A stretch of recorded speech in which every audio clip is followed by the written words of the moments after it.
Olá, pessoal. Eu sou Mara Rúbia Rodrigues Martins, pedagoga, psicopedagoga clínica institucional, mestre em psicologia e doutora em ciências da informação. E hoje eu estou aqui para a gente falar sobre recebi um estudante com diagnóstico de transtorno do espectro autista, TEA. O que a gente pode fazer? Então, hoje eu trouxe sugestões de coisas que a gente pode fazer quando a gente recebe aí um estudante com esse diagnóstico. Eu escrevi um texto falando aí dessas sugestões. Ele está disponível no meu Telegram, Mara Rúbia Martins. Então, se você gostar do vídeo e se interessar, tudo isso que eu vou falar está nesse texto que eu escrevi, tá? Então, você entre lá no Telegram, pode baixar, pode imprimir, socializar, fique à vontade, tá? E se você também gostar desse vídeo, compartilhe aí com colegas que possam se beneficiar aí dessas sugestões, tá bom? Então, quando a gente recebe um estudante com diagnóstico do transtorno do espectro autista, TEA, a minha primeira sugestão é pesquise no dossiê, na pasta do estudante, quais os documentos que constam lá nessa pasta. Muitas vezes pode ter um relatório pedagógico dos anos anteriores, um ou vários, né, relatórios pedagógicos que esse estudante já estudou, né, em outra escola, na mesma escola, enfim, pode ter alguns relatórios pedagógicos, é importante, relatórios médicos, psicológicos, fonoaudiológicos, de outros profissionais. Então, pode ter algum arcabouço aí de materiais, de relatórios, de informações documentais que você pode obter aí. Então, você vai lá na secretaria e verifica se tem algum documento, alguma informação aí na pasta do seu estudante e você vai anotando o que você considerar importante. Convidar a família, os cuidadores, as pessoas mais próximas desse estudante. Por quê? Porque eles conhecem muito bem, né, o filho. Então, eles vão poder te trazer informações importantes, né? Por exemplo, as habilidades, o que ele gosta, o que ele já sabe, né? Então, eles vão trazer para você aí informações que vão poder te ajudar.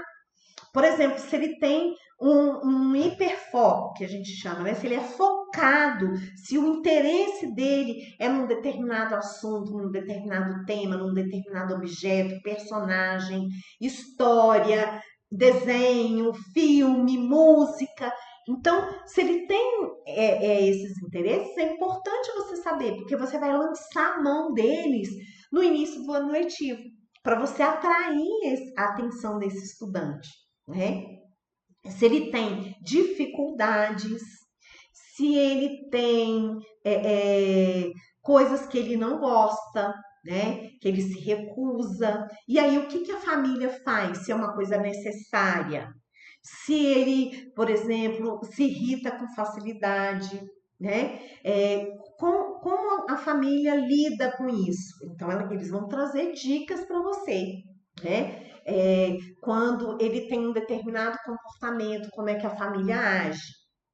Então, eles vão trazer aí sugestões para você também, né? Por exemplo, ele tem autonomia para executar as atividades do dia a dia, por exemplo, cuidado com o seu corpo, da higiene corporal, ele faz sozinho, ele precisa de ajuda, ele precisa de apoio. Se ele precisar, é uma informação importantíssima, porque ele pode precisar de um profissional de apoio, né? E a legislação ampara isso, se ele tiver a necessidade, né? Como é que ele se comunica? Ele fala, ele consegue se expressar por meio da fala? Ou ele não fala, mas ele se expressa por meio de gestos, né? Ele se expressa por meio de expressão corporal, por algum tipo de linguagem, né? Ele utiliza algum tipo de comunicação alternativa, aumentativa. É importante você saber qual é, até porque se você não dominar, você precisa aprender para quando ele chegar, você saber utilizar, né? Então, às vezes, eles usam prancha de comunicação, eles usam um equipamento tecnológico, né? Um tablet com comunicação alternativa. Então, são informações importantes que você precisa saber. Ele tem alguma alergia a alimento? Isso é importante, porque se ele tem alergia, ele não pode comer, ele não pode ter contato com esse alimento. E você precisa informar isso para toda a equipe, né? Ou ele não tem alergia, mas ele faz um tratamento, né, com um nutrólogo que indica que ele não pode comer tais e tais e tais alimentos. Importante. Ou ele tem seletividade alimentar. Então, algumas pessoas selecionam alguns tipos de alimentos. Então, comem algum tipo e outro não, né? Então, não comem alguns tipos. Então, você precisa saber se tem essa seletividade alimentar, né? É importante. É, alergia, se ele tem alguma alergia, isso é importantíssimo. Alergia, principalmente, por exemplo, a algum medicamento, né? Alguma questão, então você já anota tudo isso. Então, essas informações são importantes. Se ele tem atendimentos fora, atendimentos extra, né? Extra escola, né? Se ele é atendido por médicos, fonoaudiólogos, psicólogos, psicopedagogos, terapeutas ocupacionais, enfim. Então, o contato dele, se você precisar, né, entrar em contato para saber mais sobre ele. Então, assim, o máximo de informações que você conseguir captar aí da família, você vai anotando, porque é importante para você receber esse estudante. Se as aulas ainda não começaram, então marcar, eu chamo de visita guiada, uma visita guiada à escola com o estudante, com a família. Então, para quê? Para ele saber quais são os ambientes que tem aqui nessa escola, quais são as salas, né? Que ele vai passar, quais os ambientes, biblioteca, sala de informática, quadro de esportes, piscina, parquinho, enfim. Para ele conhecer e a família conhecer também quais são os ambientes que tem aqui na escola, né? E de preferência, uma outra dica é tirar fotos desses ambientes e sugerir à família que prepare ele para a volta às aulas. Por exemplo, se ele já estudou na escola, ele já conhece o ambiente. Mas é bom ele vir antes, por quê? Porque ele está no momento de férias. Então agora ele sabe que as aulas vão começar. Então é importante, por exemplo, a família mostrar lá no calendário, olha, faltam tantos dias para as aulas começarem. Aí a professora tal, o professor tal, já ir preparando e mostrando as fotos. Aqui, lembra? Tem a quadra, tem o computador, tem a biblioteca. Se é uma escola nova, mais ainda, né? Para ele conhecendo e se familiarizando aí com esse ambiente antes dele chegar. Então, o máximo de informações que você puder conseguir e o máximo que a família puder prepará-lo para o reinício das aulas, né? Se for na mesma escola ou em outra escola diferente, é bom para ele já ficar preparado. E preparar também os colegas, preparar os profissionais, os outros pais, a gente fala a comunidade escolar, né? Então, preparar a comunidade escolar para a diversidade, tá? Então, conversar, né? Não focar apenas no estudante com TEA, mas na diversidade de estudantes que a gente tem numa escola e que a gente precisa atender, né? Da melhor forma possível e com qualidade. né? Então é fazer reuniões, mostrar ali características. Eu gosto muito de utilizar livros de literatura infantil. Hoje nós já temos filmes, pequenos filmes, né, falando dessa diversidade. Então, preparar a comunidade escolar para essa diversidade, né? E aí chegou o grande dia, o início do ano letivo. Então você vai ver o seu estudante, né? Você vai iniciar ali um trabalho com ele. Então, olhos atentos, né? Para conseguir captar o maior número de informações, de características que você puder. Porque você tem que se lembrar que você tem que fazer o PEI dele, o Plano Educacional Individualizado. Então, você precisa de uma base. E essa base são as informações que você já coletou lá nos documentos, com as famílias, mas principalmente vendo o estudante, né? Ali no cara a cara. Então, assim, se prepare para observar como ele reage, né? Como ele interage, se ele tem alguma dificuldade, se ele precisa de apoio, se ele precisa de suporte. Use aquela informação do hiperfoco, do interesse dele, traga isso, né? Para a sala de aula, para você estabelecer um vínculo inicial forte com ele, para que ele tenha segurança em você. Isso é muito importante, né? Então, trazer o que o estudante gosta é uma base boa para estabelecer um vínculo com ele, né?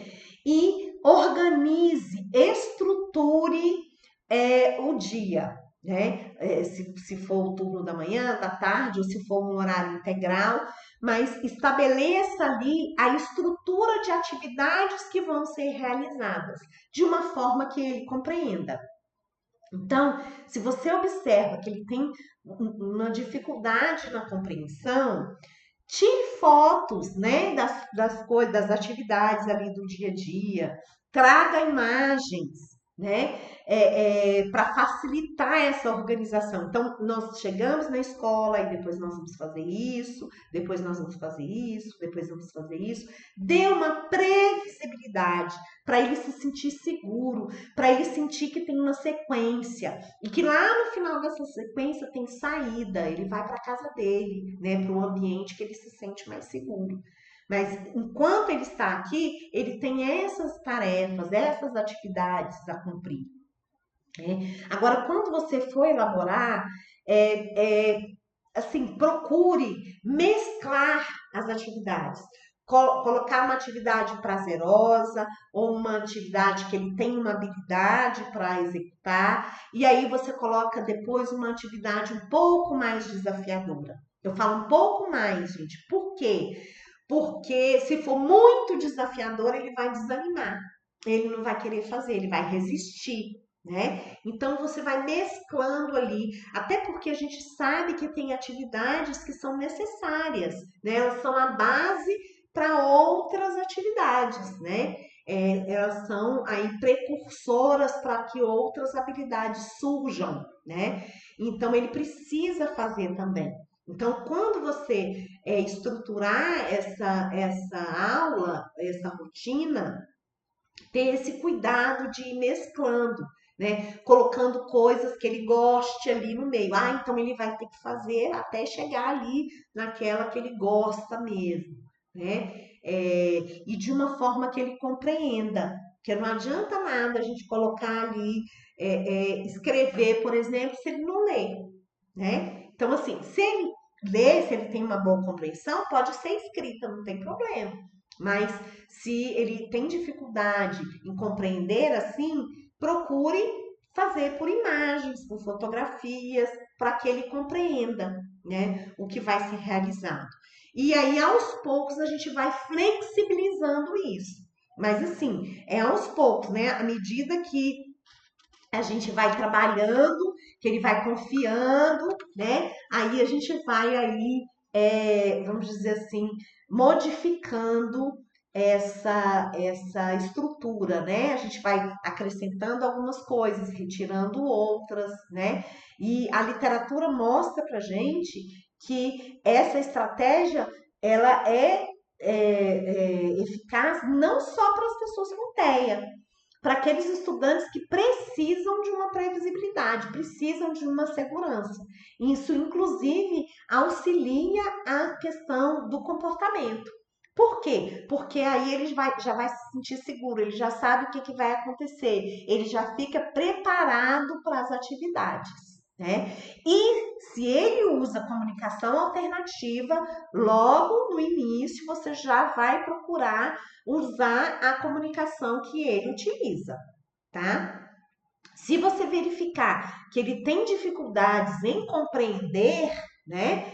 Você pode dar modelos, dar exemplos, fazer para ele ver, mostrar o colega fazendo, para ele ter uma ideia do que é para fazer. Porque muitas vezes ele não faz, não é porque ele não sabe fazer, é porque ele não compreendeu, ele não sabe o que é para fazer. Tá? Então, assim, ter esse cuidado, né, de perceber se ele compreendeu realmente. Se você quiser saber mais, aqui no canal eu tenho vídeos falando de linguagem receptiva e linguagem expressiva, ou seja, a linguagem compreensiva, aquilo que a gente compreende do que é falado e como a gente se expressa, tá? Aí você pesquisa aqui. Então, é muito importante a gente ter essa estrutura. Em alguns momentos a gente chama de rotina estruturada, mas não pode ser rotina no sentido de fazer a mesma coisa igual o tempo todo. No sentido mesmo de estrutura. Por quê? Porque a gente vai mesclando isso, a gente vai modificando ao longo do ano letivo, né? Então, assim, por exemplo, se o estudante tem muita dificuldade, mesmo com demonstração, você precisa dar um tempo para ele fazer. Às vezes ele precisa de uma ajuda física mesmo, às vezes ele precisa de uma dica. Agora, eu chamo a atenção, né? Quando a gente dá uma ajuda, a gente precisa pensar em retirar essa ajuda, porque a gente precisa de um estudante autônomo, né? Ou seja, que faça sozinho. Então a gente pode ir aos poucos, a gente vai ajudando, mas aos poucos a gente vai retirando aí essa ajuda, essa dica, para ele não ficar dependente de dica, para ele conseguir fazer sozinho, né? A questão que eu falei para vocês da higiene, né? Da alimentação, se ele consegue comer sozinho ou não, se ele precisa de ajuda, se ele consegue usar o toalete sozinho, se ele precisa de ajuda, se ele precisa de ajuda para fazer a higiene, para escovar os dentes, enfim. E isso é importante a gente verificar, porque às vezes a gente vai precisar solicitar um profissional de apoio para isso. Tá? Então, a legislação já prevê esse profissional, mas a gente precisa fundamentar, né? A gente precisa dizer realmente da necessidade desse estudante, tá bom? E ensinar as habilidades básicas, se ele precisar, se ele ainda não consegue fazer, a gente precisa ensinar essas habilidades que são básicas para que venham outras habilidades, né? Então, assim, iniciar com comandos simples, objetivos. Às vezes a gente pensa assim, eu preciso falar muito, eu preciso falar bem explicadinho para ele compreender. E não é assim. Às vezes a gente fala demais. É justamente ao contrário. A gente não pode falar tanto, fica muita informação e difícil processamento. Então a gente precisa ser objetivo, às vezes um ou dois comandos, uma demonstração, um modelo, um exemplo. E depois a gente dá um tempo para ele processar e executar. A gente precisa respeitar esse tempo também, né? Então, assim, verificar as habilidades que ele já possui e a partir delas a gente vai ensinando outras, né? de acordo com o nosso planejamento. Então, aqui eu quero ressaltar a importância do PEI, do Plano Educacional Individualizado, que é um direito também garantido por lei. Então, o estudante ele tem o direito de um plano individualizado. Então, eu tenho que pensar em objetivos, tá, plausíveis, ou seja, que dê para a gente executar. E eu gosto de pensar em objetivos assim, a curto, médio e longo prazo. O longo prazo é final do ano letivo, tá? Lembrando que a gente está falando aqui de ano letivo. Então, eu posso preconizar, eu posso pensar em objetivos lá para o final do ano letivo. Sim, mas para chegar lá, eu tenho metas, pequenas metas que eu tenho que alcançar ali no primeiro mês, no bimestre, no trimestre, no semestre. E aí, gente, eu vou acompanhando isso. Então, por exemplo, se eu selecionei aqui esses objetivos aqui para o primeiro mês e chegou no primeiro mês, a gente não conseguiu atingir muitos, eu preciso reestruturar o meu PEI. Eu não faço no começo do ano para sempre. Não, eu tenho que voltar aqui e reestruturar. Será que eu coloquei muitos objetivos? Será que esses objetivos são plausíveis? Ele consegue ou eu tenho objetivos anteriores que eu poderia ter colocado e que eu vou colocar agora, eu vou reestruturar? Será que os materiais, os recursos que eu coloquei aqui para a gente atingir esse objetivo não são tão eficientes? Não estão surtindo muito efeito? Ele não está aprendendo desse jeito? Eu preciso modificar o jeito de ensinar? Eu preciso modificar os recursos que eu uso? Tudo isso a gente precisa refletir. Então, durante todo o processo, eu vou avaliar. Eu vou avaliar o estudante, se ele realmente está conseguindo aprender, se ele está executando o que a gente estava prevendo, né? Ou não. E aí eu também avalio o meu trabalho, que é justamente lá no PEI. Então, o PEI está adequado? Não, eu preciso reestruturar? Então, eu vou pensar nisso, tá? Voltando um pouquinho, eu não conheço o aluno, Mara. Como é que eu vou fazer o PEI? Então, a minha sugestão é faça uma sondagem. O que é sondagem? Eu vou sondar aquilo que ele sabe, o que ele não sabe. Então, eu vou lançar mão que se tem alguns protocolos de avaliação que eu posso lançar mão, eu vou observar bastante, né? Eu vou dar algumas atividades para verificar se ele consegue fazer sozinho. Então, logo no início, eu já faço essa sondagem, tá? Eu já verifico o que ele sabe, o que ele consegue fazer, né? E daquilo que eu vou ensinar também. Então, o que eu preciso ensinar para ele nesse ano letivo? Então, disso que eu preciso ensinar, de conteúdos, de conceitos, de habilidades, o que ele já sabe? Ele tem os pré-requisitos necessários para tal? Não tem. Então, eu vou ter que voltar lá e trabalhar para que ele tenha. Né? Então, eu faço essa sondagem no início do ano e já começo a desenhar ali o meu PEI, tá? O meu planejamento. Por isso que eu falo, às vezes a gente desenha, né? A gente escreve, né? A gente elabora um PEI e quando a gente vai fazer essa avaliação aí no primeiro mês, a gente vê, opa, parece que eu me equivoquei aqui. Por isso que a gente precisa reestruturar. Por quê, gente? O PEI ele tem que estar de acordo com o estudante. Ele não tem que estar na minha cabeça, eu escrevi e acabou. Não, à medida que o estudante vai respondendo, eu vou aí reelaborando, reeditando, atualizando esse PEI de acordo com ele. Tá? E aí, durante todo o processo, eu vou avaliando, eu vou verificando se ele realmente está aprendendo, se ele realmente está avançando ou não, ou se eu preciso reestruturar, né? O que é que está pegando, assim, que está dificultando? Às vezes são os recursos, os materiais não estão adequados. Às vezes, as estratégias que eles estão utilizando não estão adequadas, né? Por exemplo, eu quero ensinar uma habilidade e ela é muito custosa para o estudante, ou seja, demanda muito esforço desse estudante.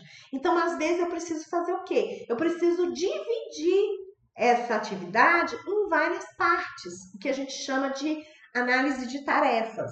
Por quê? Porque ele vai fazendo aos pouquinhos, a gente vai avaliando, a gente vai dando ali o suporte necessário até que ele consiga dominar, até que ele consiga fazer com autonomia, né? Então, assim, é um trabalho, às vezes, que a gente considera demorado, mas na realidade é o tempo do estudante. É a gente que precisa ter esse olhar, né? E precisa ali estimular o tempo inteiro, né? E registrar. A gente precisa aprender a registrar. Então, verifique aí na sua escola, né? Quais são os formulários de registro que vocês têm, né, para elaborar o TEI, por exemplo, né, as avaliações, como elas são feitas. Então, você precisa aí dominar, vamos dizer assim, essa parte mais burocrática.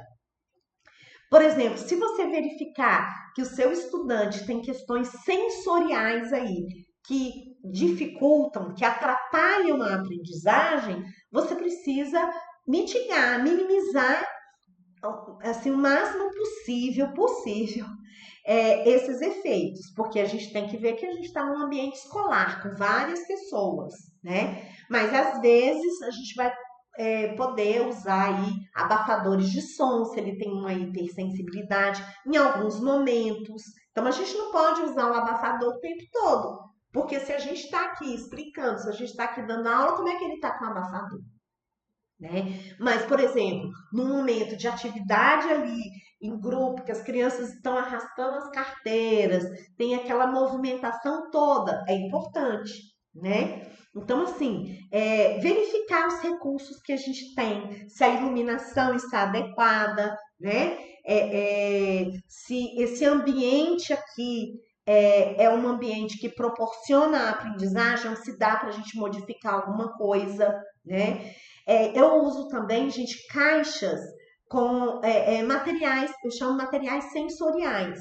Por quê? Porque às vezes ele está muito sobrecarregado e ele precisa de um momento para se equilibrar, né? Eu falo do cafezinho, dá para ele voltar ao centro.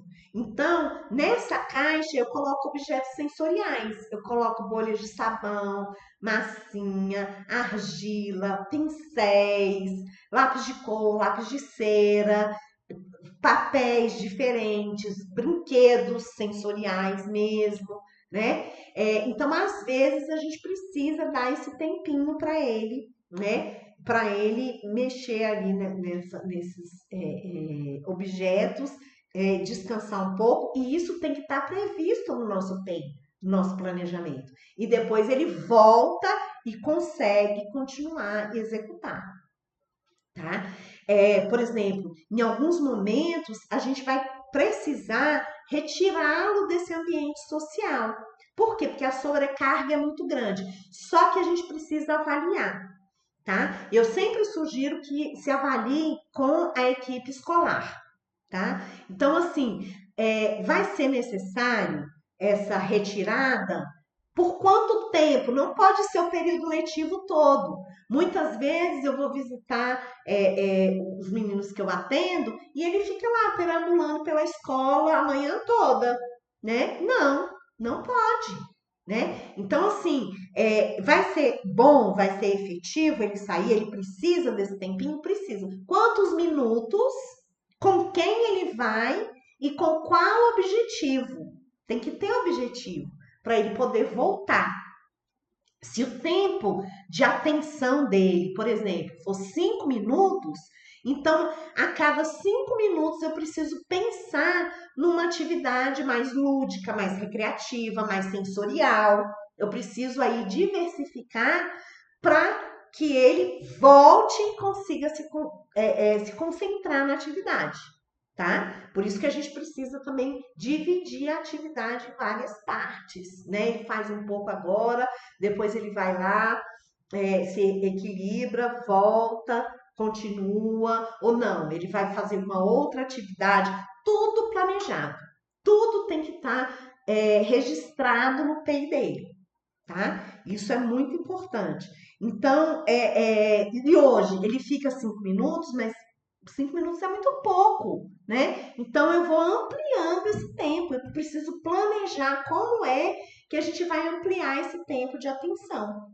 Se os outros alunos ficam lá meia hora fazendo uma atividade, ele faz 5, então ele vai fazer 5, mas eu preciso planejar para amanhã ele fazer 6, depois 10, e a gente vai ampliando aí esse tempo de concentração, de atenção, de resposta, né? Então, assim, essas são algumas das sugestões, né? Elogiar os pequenos avanços, né? Por quê? Porque ele se esforçou muito para ele conseguir, né? Então, elogie sempre. Cada passo é muito importante para que ele aprenda. Observe, mas observe, gente, com o olhar para enxergar, tá? Não é só para passar os olhos, não. Então, eu estou verificando que ele precisa de mais de tal coisa, de tal, ele usa bem tal material, esse daqui não é muito bom, esse objetivo que eu estabeleci aqui não tá bom, eu preciso pular, assim, dar um passo atrás, colocar um objetivo anterior, né? Ele não tem as habilidades necessárias para poder avançar. Então, o que, que eu posso fazer? Ele precisa de pré-requisitos para outras coisas. Então, eu preciso ser um profissional reflexivo. Eu preciso refletir sobre a minha prática. E aí eu vou pesquisar, eu vou procurar, né? Muitas vezes na internet. Aí uma outra coisa, cuidado, né? Nós estamos num período que a gente precisa ter cuidado com as redes sociais. Tem muita gente vendendo coisas na internet, né? Tem muitas informações que elas não correspondem à realidade. Tem muitas informações que não são científicas, né? Então, procure sites, procure informações com base acadêmica, com base científica, pessoas sérias, né, que pesquisam. Então, procure, né, o máximo possível de informações, né, e também seja um profissional que reflete sobre a sua prática. Olha, isso não está dando certo. Então, eu vou pensar em outra coisa, eu vou pesquisar aqui, eu vou procurar. A gente precisa ser realmente autêntico nesse sentido, né? Ah, eu já estudei 20 anos, 30 anos, eu tenho tantos títulos, isso não faz a diferença. O que faz a diferença é se o seu aluno está se desenvolvendo, se ele está aprendendo, né? Então, não existe receita, tá? Então, se alguém chegar para vocês e falar assim, olha, faça isso que dá, não dá, né? Não é para todo mundo, não é assim que funciona. Nós somos seres humanos diversos, né? E nesse material que eu falei para vocês que eu escrevi, eu sugiro a leitura do decreto 12.686 de 20 de outubro de 2025 e ele foi reeditado, né, atualizado, vamos dizer assim, em 8 de dezembro de 2025, tá? Lá no material eu coloquei o link, mas se você quiser pesquisar, aí você entra aí no Google, né? Decreto 12.686 de 20 de outubro de 2025, tá? Então, assim, é um decreto nacional, tá? Então, assim, ele serve para escolas públicas e privadas, tá? Então, assim, ali ele fala da questão do estudo de caso, que a gente vai falar, depois eu vou fazer um vídeo sobre isso, né? A base do estudo de caso e um estudo de caso pedagógico, tá? Não é muito médico, é um estudo de caso pedagógico, com indicação do PEI, do Plano Educacional Individualizado, do PAEE, que é o Plano de Atendimento Educacional Especializado, ele fala do atendimento educacional especializado, né? Então, assim, e do profissional de apoio, tá? Também. Então, é um decreto muito importante para a gente conhecer. Eu vou gravar outros vídeos que a gente vai falar só sobre o decreto. E eu dou uma dica também de um livro para aqueles meninos que precisam de habilidades básicas, né? Prestar atenção, sentar, aguardar. E o livro é Ensino de Habilidades Básicas para Pessoas com Autismo, da Gomes e Silveira, da editora Apres. Tá lá no material que eu escrevi, tá bom? Então, planeje, registre, avalie durante todo o ano letivo, replaneje, leia, estude, pesquise, troque informações com outros profissionais, tá? Reflita sobre a sua prática, porque você é capaz. Você é um profissional muito capaz. E que esse ano letivo seja um ano muito promissor, de muito sucesso. Se você quiser saber mais sobre o texto, tá lá no meu Telegram, Mara Rúbia Martins. Se você gostou desse vídeo, dê um joinha, compartilhe com seus amigos, com seus colegas, né? Com aqueles colegas que você acredita que vão se beneficiar com essas sugestões, né? E tenha um excelente ano letivo e me acompanhe aqui, que nós vamos ter muitos vídeos ainda esse ano.